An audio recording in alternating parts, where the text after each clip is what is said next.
Bertemu kembali dengan Rumah Kita. Pada video kali ini, Kakak Sasa dari Rumah Kita akan berbagi informasi tentang rencana penerimaan calon aparatur sipil negara.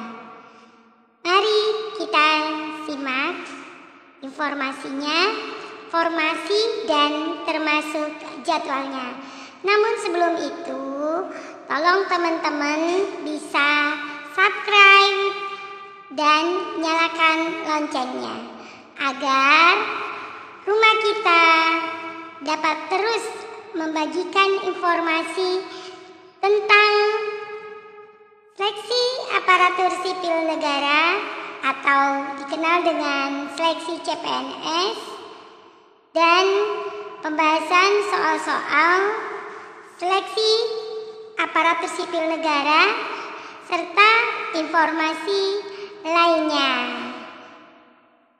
Oke, kita mulai.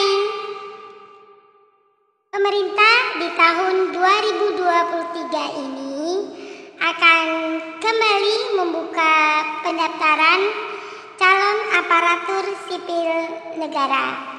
Menteri Pendayagunaan Aparatur Negara dan Reformasi Birokrasi atau Menteri Pan-RB Abdullah Azwar Anas menyebutkan bahwa akan membuka rekrutmen calon aparatur sipil negara di tahun 2023 ini dengan jumlah formasi untuk 1.030.000 orang.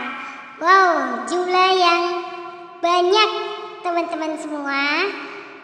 Sehingga ini peluang bagi para pejuang calon CPNS dan calon P3K untuk mendaftar, mengikuti seleksi dan mudah-mudahan diterima bergabung sebagai aparatur sipil negara.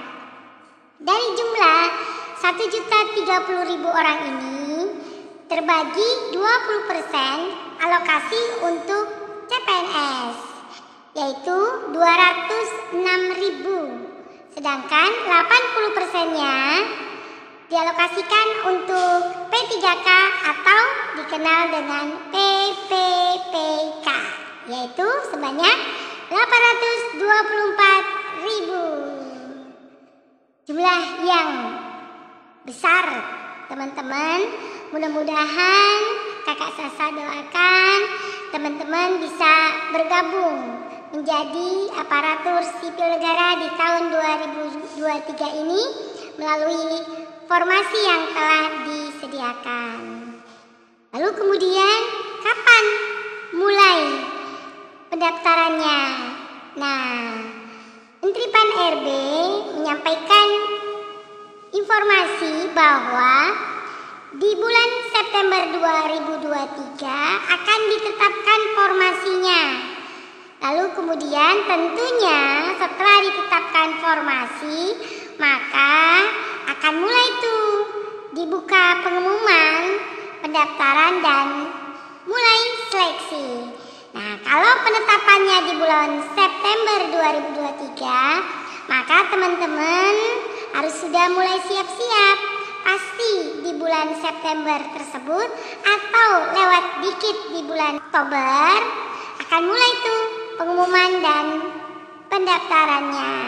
Nah, kalau sudah ada pengumuman dan pendaftaran, maka Kak Sasa prediksi di November 2023 mulai pelaksanaan seleksinya. Adapun formasi jabatan yang disebutkan yaitu untuk dosen, CPNS dosen, CPNS tenaga teknis, PPK atau P3K dosen, tenaga kesehatan di pusat, guru di pusat, tenaga teknis di pusat, tenaga kesehatan di daerah, guru di daerah, PPK tenaga teknis, PNS lulusan sekolah kedinasan. Jadi buat teman-teman semua, ini ada alokasi CPNS dan P3K. Apa beda antara CPNS dan P3K?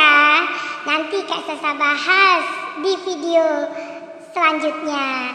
Yang pasti di sini CPNS tenaga teknis loh. Jadi kalau teman-teman menganggap wah CPNS hanya ada untuk dosen, salah. Akan ada untuk jabatan lainnya, yaitu di alokasi CPNS tenaga teknis. Salah satunya tentunya teman-teman yang akan mendaftar untuk CPNS ini bisa mulai ngecek-ngecek di laman dari kementerian lembaga tenaga teknis apa saja yang ada di masing-masing kementerian dan lembaga. Nah, ini bisa juga nanti Kak Sasa bahas juga ya di video berikutnya. Jenis tenaga teknis itu apa saja. Lalu kemudian untuk yang dicantumkan kalimat pusat daerah. Lalu kemudian bagi yang jabatan tidak ada pencantuman pusat dan daerah, itu maksudnya seperti apa? Nah, maksudnya di pusat dan di daerah juga ada rekrutmen untuk formasi jabatan tersebut. Demikian informasi penerimaan calon aparatur sipil negara. Seperti Kakak Sasa sampaikan, ayo subscribe dan nyalakan lonceng agar rumah kita bisa terus berkembang, berbagi informasi kepada teman-teman semua. Dan untuk lonceng ini, kalau rumah kita share informasi atau share video, maka teman-teman akan dapat notifikasi. Demikian, terima kasih. Wassalamualaikum warahmatullahi wabarakatuh.